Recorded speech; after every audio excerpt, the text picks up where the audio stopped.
Buenas tardes, chicas de Mona y todos aquellos que estén al alcance de esta grabación. Qué maravilloso es Dios que nos permite tener otro encuentro con la poderosa palabra del Señor. El tema de hoy, David es ungido rey. Y la base bíblica, primera de Samuel 10, capítulo 16. Y les traigo un resumen de un cuento muy conocido por nosotros en nuestra niñez llamado El Patito Feo. Y veremos, ya mismo veremos qué tiene que ver esto con la clase. El Patito Feo es un cuento clásico del afamado escritor danés Hans Christian Andersen del siglo XIX. Este cuento trata sobre un patito que nació diferente a los demás en una granja. Todos lo rechazaban, así que el patito decide abandonar su hogar y buscar un lugar donde fuera aceptado. Lamentablemente sufrió el rechazo una y otra vez. Sin embargo, a pesar de las dificultades, él sigue adelante. Llega la primavera y después de meses de sufrimiento y soledad, el patito ve su imagen reflejada en un lago. Se da cuenta de que ya no es un patito feo. La realidad es que nunca lo fue. Él era un cisne, un hermoso y majestuoso cisne. En la historia de hoy veremos cierto paralelismo, cierto parecido entre el patito feo y el joven David. Ven, te invito a que nos adentremos en esta fascinante historia. En la lección anterior vimos cómo Saúl fue rechazado por Dios para que siguiera siendo el rey de Israel. Esto debido a su desobediencia y obstinación, y fue una clase muy triste. En el capítulo 16, versículo 1 dice: Ahora bien, el Señor le dijo a Samuel: ¿Ya has hecho suficiente duelo por Saúl? Lo he rechazado como rey de Israel. Así que llena tu frasco con aceite de oliva y ve a Belén. Busca a un hombre llamado Isaí que vive allí, porque he elegido a uno de sus hijos para que sea mi rey. El profeta Samuel estaba muy triste por lo sucedido con Saúl. Él se consideraba su padre espiritual, por lo que el fracaso de este hombre tiene que haberle impactado fuertemente. Ahora bien, Dios lo sacude de su pantano de dolor, como a veces nos tiene que sacudir a nosotros, y le ofrece una orden tajante: ungirás al próximo rey de Israel. Con esta orden Dios le estaba aclarando a Samuel, y escucha esto, que lo importante en esta historia no era el futuro de Saúl, no, Saúl es una pieza en el drama de Dios, un personaje en el drama de Dios, pero no es el drama de Dios, sino lo que estaba en juego aquí era el futuro de la nación escogida por Dios. Las penas en ocasiones nos hacen perder la perspectiva. Y Samuel, Dios viendo que estaba como perdiendo la perspectiva porque estaba en ese dolor emocional por la destitución práctica que Dios le hizo a Saúl, Dios lo tiene que sacudir. Y es que a veces tenemos que ser sacudidos del dolor, de nuestras penas, porque nos hacen perder la perspectiva, el norte, la dirección. El próximo rey de Israel vendría de Belén, que queda en la región de Judá, de la familia de un hombre llamado Isaí. Interesante el hecho de que el rey de reyes, Jesucristo, nació en Belén y también venía de la tribu de Levi, de Judá. Y esto no es casualidad. Samuel tendría que actuar con cautela. Él era alguien muy conocido y su visita no pasaría desapercibida, porque aunque ya Saúl había sido desechado, él todavía fungiría como rey por muchos años. Esto no fue de la noche a la mañana que David se convirtió en rey, no. La gente se preguntaría: ¿a qué vendría el profeta? Entonces el Señor calma la aprensión de Samuel y le indica: mira, pues dile que vas a ofrecer un sacrificio y así no vas a levantar ninguna sospecha, porque era costumbre que como Samuel, además de profeta, era sacerdote, pues también fuera a los diferentes pueblos a hacer sacrificios. De esa manera su visita no llamaría tanto la atención. En el versículo 4 se nos dice: así que Samuel hizo como el Señor le indicó. Cuando llegó a Belén, los ancianos del pueblo salieron a su encuentro temblando. ¿Qué pasa?, le preguntaron. ¿Vienes en son de paz? Sí, contestó Samuel. Vine para ofrecer un sacrificio al Señor. Purifíquense y vengan conmigo al sacrificio. Luego Samuel realizó el rito de purificación para Isaí y sus hijos y también los invitó al sacrificio. Fíjate esto. Notemos el respeto y temor que estas personas le brindaban a Samuel. Ellos conocían su reputación de hombre de Dios. De hecho, ellos tienen que haber oído lo que pasó con Agag, el rey de los filisteos, que Saúl le perdonó la vida y entonces Samuel lo ejecutó. Y Samuel tenía, ¿verdad? Una reputación de hombre de Dios, de hombre que el poder de Dios estaba en él, además de que era un vidente, acuérdense de eso. Y en el Antiguo Testamento, la labor del profeta, como lo vamos a ver en estudios subsiguientes, era una labor bien difícil y riesgosa, porque generalmente Dios enviaba a los profetas a emitir, a ofrecer mensajes de juicio, generalmente. Por eso es que los ancianos del pueblo empezaron a temblar y le dicen a Samuel, ¿vienes en son de paz? O sea, ¿vienes en son de paz o vienes a declararnos un juicio? Samuel invita a Isaí y sus hijos al sacrificio. Y en el versículo 5 se nos dice que cuando entra el hijo mayor de Isaí, que era un hombre alto, me imagino que parecía un rey, y entonces Samuel se impresiona con Eliab, que era el hijo mayor de Isaí, y piensa, seguramente este es el elegido del Señor. Oye, pero rápidamente el Señor lo amonesta y le dice, no, no, no, no, no juzgues por su apariencia o su estatura. Fíjate que eso pasó con Saúl. El Señor no ve las cosas de la manera en que tú las ves. La gente juzga por las apariencias, pero el Señor mira el corazón. Eso lo vemos en el versículo 7. Samuel se había hecho la idea de que el próximo rey de Israel sería físicamente como Saúl. Y es que los seres humanos tenemos una tendencia y es a evaluar el carácter de una persona dejándonos llevar por su apariencia. Que levante la mano a alguien que no haya cometido ese error alguna vez en su vida. Todos, una vez que otra, hemos cometido ese error. Mira, Saúl reunía todas las características para ser un rey. Era alto, de buena apariencia, era valiente en batalla, pero ¿qué pasa? Que su corazón no estaba alineado a la voluntad de Dios, era voluntarioso, era obstinado. Y Samuel, humano al fin, cuando vio a Eliab, el hijo mayor de Isaí, quedó impresionado. Y el Señor le advierte, no, no, no, yo miro el corazón. El corazón para los hebreos era el centro de toda la personalidad humana. Para ellos eran las emociones, los sentimientos y los deseos. Y para el hebreo, el corazón era todo lo que le llaman en inglés los inner parts, donde está el estómago, los riñones, todo eso. Era para ellos, ahí es que para ellos se asentaba el corazón, no el músculo cardíaco. Y es la parte más profunda del ser humano. Allí reside lo moral y lo espiritual. Por eso es que cuando la palabra habla de corazón para los hebreos, era esa parte bien, bien, bien íntima del ser humano donde están las emociones, los sentimientos y los deseos. Este proceso de selección continuó hasta que pasaron frente a Samuel los 7 hijos de Isaí. Todos les fueron presentados y ninguno fue elegido. Solo encontramos los versículos del 8 al 11. Y entonces Samuel se inquieta porque dice, pero si el Señor me mandó para esta casa, ¿cómo es que ninguno de estos va a ser el próximo rey de Israel? Entonces le hace la gran pregunta a Isaí y le dice, ¿son estos todos los hijos que tienes? E Isaí le responde, bueno, queda todavía el más joven, pero ese muchachito está en el campo cuidando las ovejas y las cabras. Mira, David era un candidato tan poco probable, según el perfil humano, según la proyección humana. Era tan poco probable para ser rey que aún a su padre ni siquiera se le ocurrió traerle del campo y presentarle ante Samuel. Ese era el concepto que se tenía de David. Él era el menor de la familia y por la expresión de su papá, mira, era considerado como algo insignificante. Ay, pero qué bueno es saber de que Dios es experto usando a gente poco probable. Me encanta esa expresión. Dios es experto usando a gente poco probable porque esto no se trata de ti ni de mí. Se trata del poder de Dios en el ser humano, lo que puede hacer grandes cosas. No, no, no, no se trata de mí, ni de mis capacidades, ni de mis talentos. Se trata de Dios en mí. ¿Qué vio Dios en David, en ese muchachito en los campos cuidando ovejas por allá solo? ¿Qué vio Dios diferente a sus hermanos? En primer lugar, que David tenía un corazón sensible a la voz de Dios. Y si tú lees los salmos, que muchos de ellos, la gran mayoría fueron escritos por David, te vas a dar cuenta de que este hombre era sensible a la voz de Dios.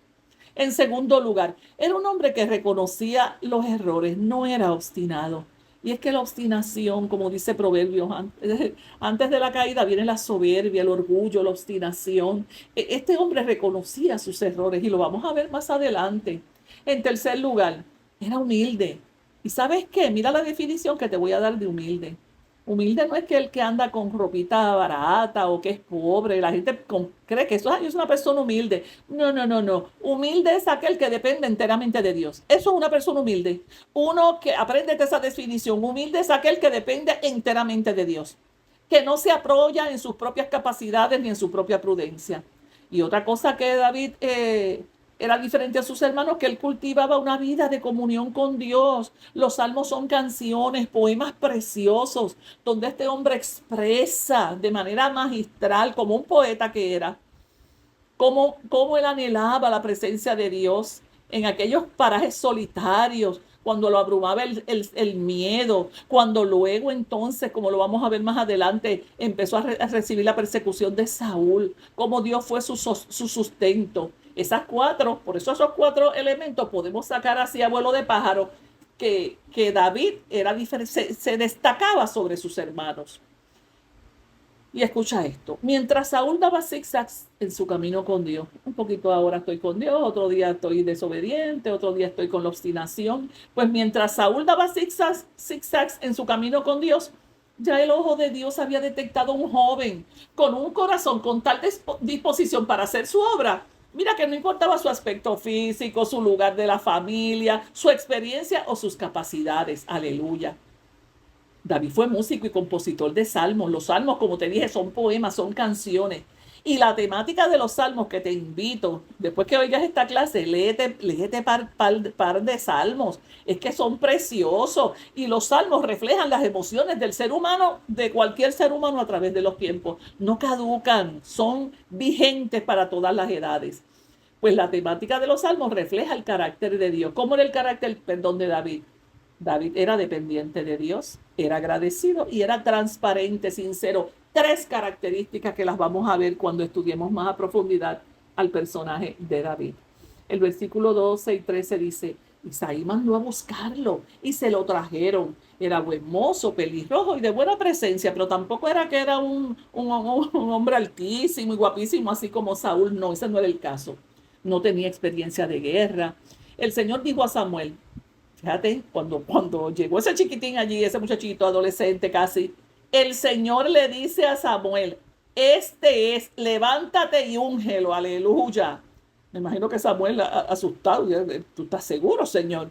Samuel tomó el cuerno de aceite y ungió al joven en presencia de sus hermanos. Entonces el Espíritu del Señor vino con poder sobre David y desde ese día, aleluya, estuvo con él. Luego Samuel regresó a Ramá, donde él vivía. Para sorpresa de su padre, el escogido por Dios era David, su hijo menor, el pastor de ovejas, el que nadie pensaba que podía ser.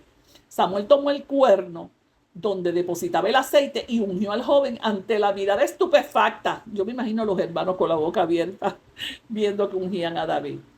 Vamos a hablar de qué era eso de ungir en la Biblia para aquellos que no sepan. Ungir significa aplicar aceite o un ungüento sobre la cabeza o el cuerpo de una persona. En la antigüedad esto se hacía por varias razones. A veces era un gesto de hospitalidad o se usaba como el aseo habitual. Los enfermos y los heridos eran ungidos con aceite o con ungüento como medicina. No obstante, también se llevaban a cabo unciones por razones sagradas, que es la que vimos ahora. Por ejemplo, bajo la ley de Moisés se utilizaba el santo aceite de la unción, que eso lo vemos en Éxodo 40:15. Los profetas ungían a sacerdotes y a reyes. Y eso es lo que vemos en la clase de hoy, que David fue ungido como futuro rey de Israel. Y te aclaro, esto no fue que lo ungieron y mañana David fue a ser el rey de Israel. Pasarían años, David pasaría penurias antes de convertirse oficialmente en rey. El versículo 12 dice, entonces el Espíritu del Señor vino con poder sobre David. La presencia del Señor sería algo imperativo para que David pudiera realizar con éxito su función como rey y comandante en jefe del ejército de Israel. Sin la presencia del Señor no podemos hacer nada. Recordemos que Saúl también fue lleno de la presencia del Señor, bendito. Cómo empezó esa historia de Saúl, me da pena. Primera de Samuel 10:10, que dice que el Espíritu del Señor vino sobre él y profetizó. La diferencia entre Saúl y David fue que este joven pastor supo cultivar su relación para él. Fíjate, es importante que cultivemos esa relación con la presencia del Señor. Esto es importantísimo. Ese fue uno de los errores de Saúl. Mientras todo esto pasaba en Belén, en Belén, que fue donde unieron a David, donde él vivía, un espíritu atormentaba a Saúl porque el espíritu del Señor se había apartado de él. Versículo 14, triste. Esta historia nos trae grandes aplicaciones prácticas para nuestra vida. Por eso es importante estudiar la palabra. No es para saber, no es un cuento, ni para saber conocimiento bíblico, como siempre decimos que en Emuná Bible Club aprendemos información. Claro que nos encanta aprender información, pero más que eso, aplicamos los principios bíblicos a nuestra vida diaria. ¿Qué podemos aplicar aquí? La primera lección, mira, que Dios ve el corazón, no las apariencias. Cuando Samuel llega a la casa de Isaí, ve a los hijos mayores y se impresiona y piensa que alguno de ellos podría ser el elegido de Dios, pero que Dios le dijo, no, repito, no te dejes impresionar por su apariencia ni por su estatura. La gente se fija en las apariencias, pero yo me fijo en el corazón. Eso está en 1 Samuel 16:7. A pesar de que Samuel, como muchos de nosotros, tenía expectativas humanas, él dijo, pues el próximo rey de Israel también tiene que ser un hombre fuerte y guapo, así como Saúl. Dios le mostró que él mira el corazón. Eso es lo que te expliqué ahorita, que era la parte interna del ser humano y no la apariencia externa. En nuestra vida diaria es fácil juzgar a las personas por su apariencia, por sus logros o su posición. Sin embargo, bendito el nombre del Señor, Dios nos enseña a valorar el carácter y el corazón de las personas, porque eso es lo que realmente es importante a los ojos de Dios. David fue escogido porque Dios vio un corazón íntegro y sincero. En segundo lugar, Dios tiene un plan para cada uno, incluso cuando otros no lo ven. David no fue considerado inicialmente por su propia familia. Nadie lo consideró como un futuro rey, ni aun su papá. Él estaba cuidando ovejas cuando Samuel vino a buscar al elegido. Pero a pesar de esto, de que nadie creía que él era, ay, Dios tenía un propósito grandioso con ese jovencito. Puede que las personas a tu alrededor no siempre reconozcan tus talentos y tu llamado, pero ¿sabes algo? Dios tiene un propósito especial para ti, aun cuando no sea evidente a los demás. Tú sigues trabajando, tú sigues siendo fiel a Dios, tú sigues siendo fiel al desarrollo, como siempre hemos dicho en Emuná, al desarrollo de tu potencial en todas las áreas de tu vida. No te estanques, porque en cualquier momento Dios te levanta, aleluya, para que realices una obra específica como hizo con David. La preparación a menudo ocurre en lo secreto, por no decir siempre. Fíjate que David fue ungido en privado. Y aunque fue elegido por Dios, él no asumió inmediatamente su papel como rey. Pasarían años. Él continuó siendo fiel en que en sus responsabilidades diarias, que era que cuidar ovejas. Eso fue parte de su preparación para el futuro, la disciplina de levantarse temprano, de guiar esas ovejas. No podemos pensar que Dios nos llama a hacer algo y que inmediatamente vamos a salir a hacerlo, porque ese es el error de muchas personas. Cometen ese error y no se preparan. A veces nuestras temporadas de preparación ocurren en la vida diaria. Sí. Pensamos que tiene que ser una preparación sobrenatural. No, es en la vida. La maestra es la vida que nos va labrando. Pero debemos ser fiel en lo que Dios nos ha encomendado, confiando en que Él tiene un tiempo perfecto para sus promesas allí en tu hogar, haciendo las labores de tu casa, siendo madre, siendo tío, siendo tía, siendo abuela, en tu trabajo, lo que tú estés haciendo ahora, sé fiel, porque ese es tu campo de preparación. En cuarto lugar, la obediencia a Dios es clave para la bendición, claro que sí. Fíjate que Samuel obedeció a Dios a pesar del temor de que Saúl pudiera matarlo si descubría lo que estaba haciendo. Pero su obediencia a la de Samuel permitió que David fuera ungido como el rey. A veces obedecer a Dios, lo hemos dicho, puede ser arriesgado o desafiante, pero confiemos en su dirección, porque cuando confiamos en Dios y le obedecemos, siempre vamos a tener bendición. Y por último, Dios equipa, prepara a aquellos que Él llama Después de que David fue ungido, el Espíritu de Dios vino sobre él con poder. Y esto es significativo. Primera de Samuel 16:13. Porque Dios no solo elige a las personas y las dice, no, te voy a llamar y las tira. No, no, no. Él deposita su poder y sus recursos para que esa persona pueda cumplir su llamado. Dios fue capacitando a David de modo que pudiera cumplir sus responsabilidades más tarde como líder, porque la vida en el campo, el enfrentarse a los animales salvajes, el organizar las destrezas organizativas que tenía que tener para ser pastor de ovejas, eso después lo iba a preparar para ser pastor en sentido figurado de todo un pueblo. Cuando Dios te llama a hacer algo, Él no lo hace basado en tus habilidades actuales. Él usa tus habilidades y las mías. Pero no es que Él te llama confiando, no voy a llamar a este porque este es el que está preparado. No, no, no, no. Él te dará lo que necesitas para cumplir con el propósito que ha puesto en tu vida. No se trata de ti, se trata de Dios. Padre de la gloria, qué lección maravillosa nos has traído en esta tarde. Oh Dios mío, cómo este jovencito humilde, aparentemente insignificante, que ni aún su familia creía en él, pero como tú, ya desde que Saúl estaba desobedeciendo, ya tú lo habías puesto la mirada, porque tu palabra dice que tus ojos ven a los hijos de los hombres en la tierra, tú nos observas y tú ves el corazón, y tú ves aquel corazón dispuesto para hacer tu voluntad. Tú llamas a las personas a tu servicio, no importa si saben hablar o no, no importa si están preparadas o no, tú preparas, pero permite que en lo que llegue ese momento, nosotros responsablemente nos preparemos cultivando, Señor, lo que tú has puesto en nuestras vidas. Que no nos sentemos debajo de un palo a tomarnos un jugo de China a esperar que tú nos saques de allí. No, Señor, tú estás llamando a personas para que vayamos a un mundo perdido, gente dolida, a traer consuelo a la humanidad. En el nombre de Jesús yo bendigo esta audiencia que escucha esta clase y reciban la claridad de entendimiento para saber lo que Dios tiene para con tu vida. En el nombre de Jesús. Amén. Un abrazo a la distancia.